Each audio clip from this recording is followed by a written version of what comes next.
And this is a very rare aero style cap for these cars. All of that was basically a kind of torture.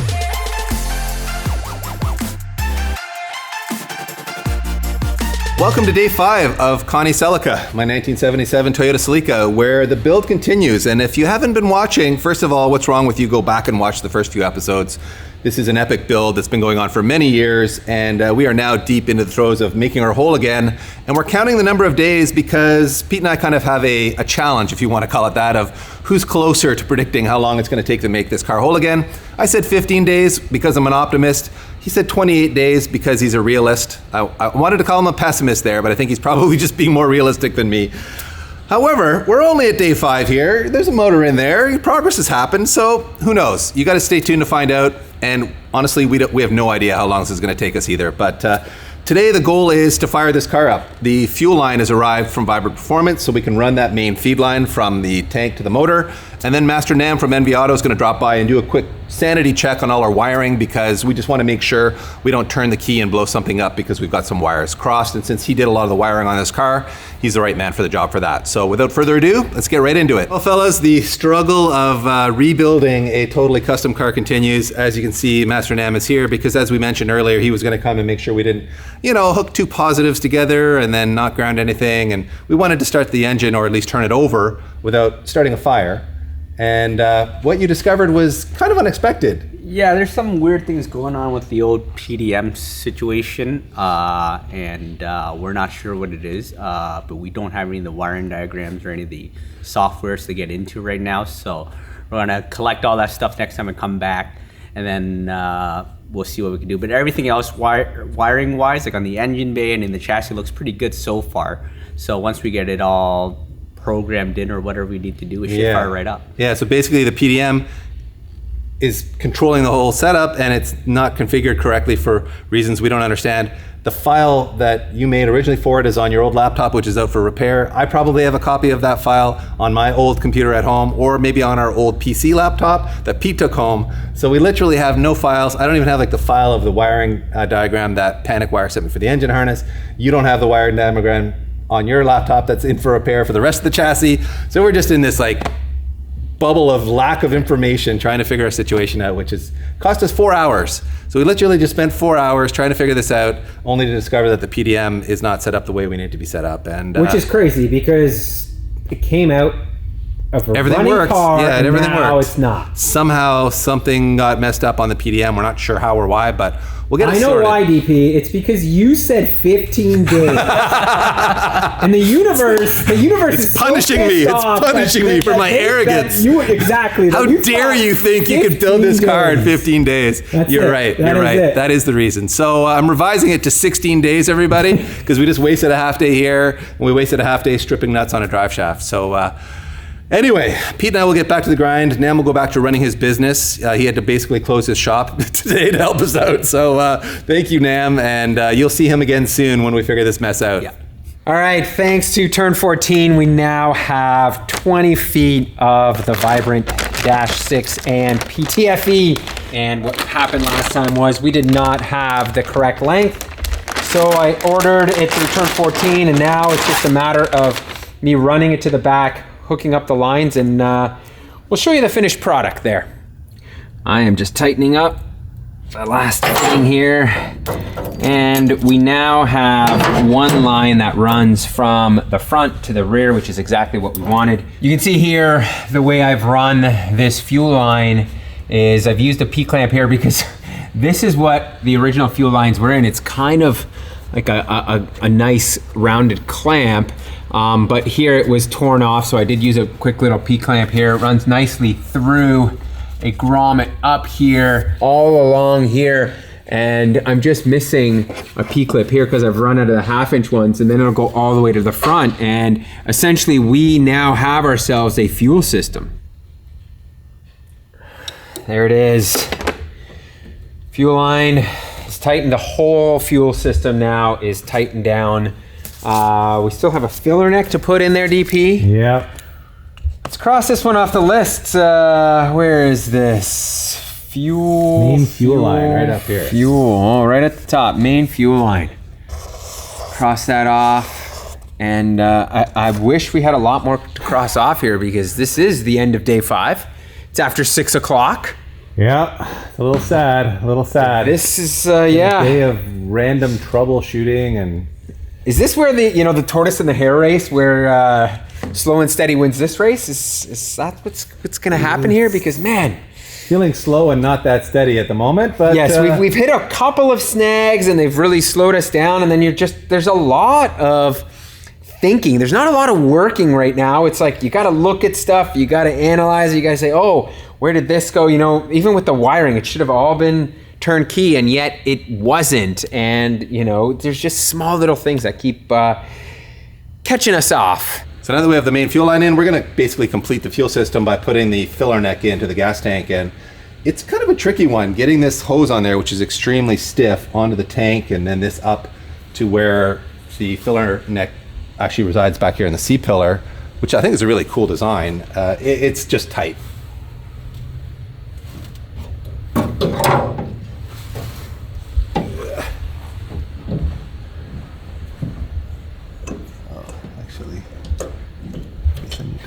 I gotta see where those line up. Okay. This is definitely not a good time. But I think that is close. It's kind of a two-man job, if I'm honest. If it wasn't for the internet requiring a video camera operator and a monkey with a wrench, or in this case a GIS screwdriver, I would have Peter help me here, but People love the struggle. they do. And looks like you got it, right? Well, I think we can call it in there. Truth is, I don't think I hit the hole, but it looks like I hit the hole. Well, we've shown the internet. Now I'll come in and hold it. Exactly. Here Now we'll do it correctly. This is the struggle because this is such a stiff piece of hose. Like, you can see it's really boogered. People can't see, but Oh, okay. Well, you can imagine. the filler neck is higher Yeah. on the gas tank. Well, there we go. Oh, look. She's on. So now I just need to tighten those hoses down, and we'll call it a win. Well, you made it sound like it was going to be Well, I really thought, bad here, DP. You know, it was fake drama. It was internet drama after all, but I thought it was going to be way harder than that because I remember, I think it's because we lubed the hoses this time, and I think when we originally did it, we just went in dry, which, words to live by, everybody. Lube is your friend. With the filler neck in there, it's time to put on a gas cap, and I actually have a couple to choose from. This car came with like a Pep Boy black plastic cap that was on there, and if you watch the video where we track tested the car, when I was doing donuts on the skid pad, gas was flying out of here because that cap had like no seal on it. But you can see this brand new one has a nice fresh rubber seal on the back of it. And this is the very rare Aero style cap for these cars, which has this nice little flip down for a lock.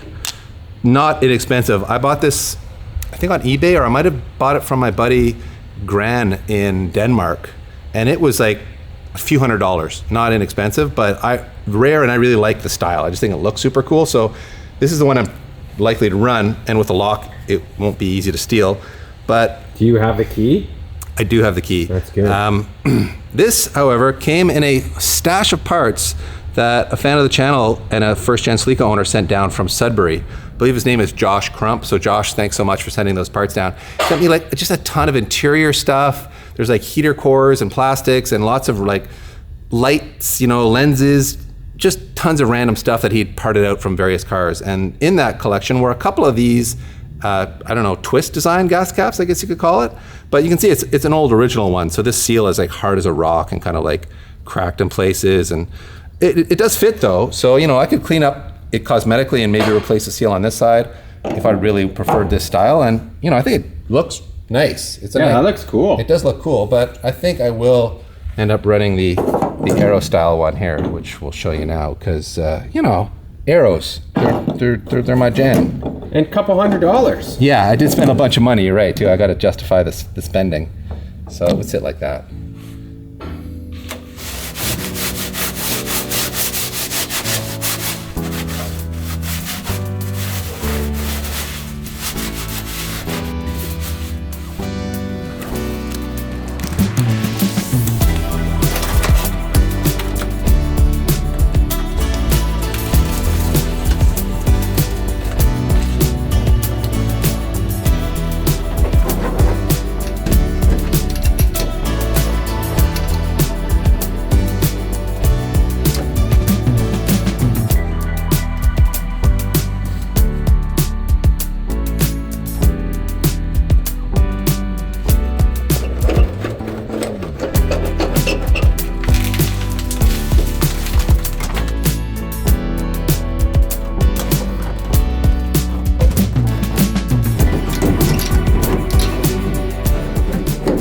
For those of you wondering why I am heating up the boom mat, that is because the temperature in the shop was a little bit colder than normal, and I was finding that the boom mat wasn't sticking well to the floor pan. So a little bit of heat helped tremendously to speed up the process of actually getting it to stick and stick well.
So 6+ hours later, we have ourselves a fully boom matted interior, or I should say floor. There's a couple other pieces that we've left, but this went together well. I certainly love this stuff. It's the 2mm version of it. They do have a thicker one called, I think that's 3mm.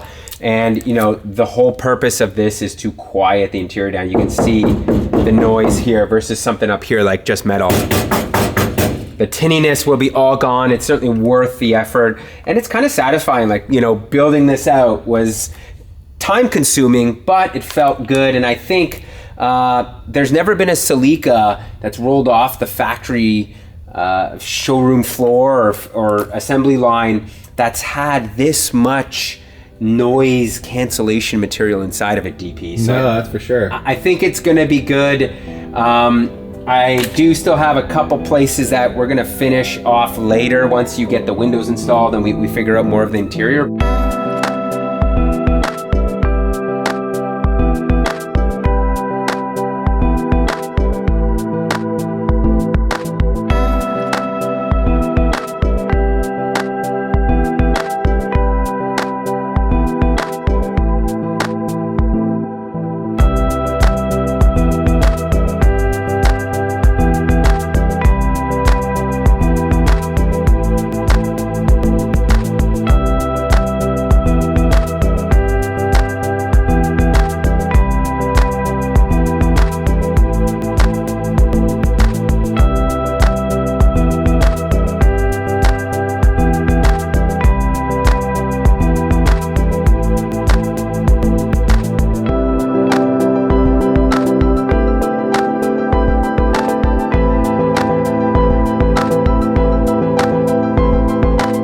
As you saw already, I rebuilt the regulators and replaced a bunch of parts that had failed. So there's these little rollers on a lot of the sliders and so on that had either disintegrated and are completely gone or were on their last legs. So I replaced a bunch of that. The worst part was certainly getting the window into the rails, getting everything kind of like in place, and then getting the regulator in after the window was in.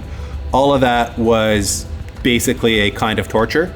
But thank you to Andrew Gonzalez and Jake Langer, who Andrew did an excellent DIY on the First Gen Celica forum, and Jake has taken a ton of photos of restoring these cars, including rebuilding the window regulators and installing them and all that. So between those two resources, and by texting Jake and Andrew about it too, we got to the point where we got it in there. It's been one of those days for sure. It's almost 6 o'clock now, and we've really only just sound deadened, rebuilt regulators, installed one window. Well, let's just call this a wrap on day 6, guys.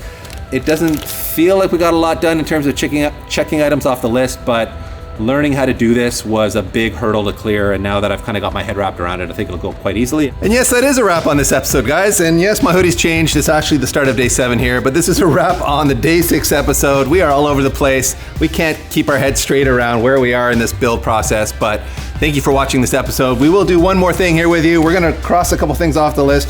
We complained about not getting a lot done last episode, but we did get the gas filler neck installed. Did we not, PT? We did. You can cross that one off the list there. What else did we do? We put that fuel line in, although I don't know if it's gonna be here. Oh, let's see. Sound deadening. Look at that. Sound deadening coming off the list.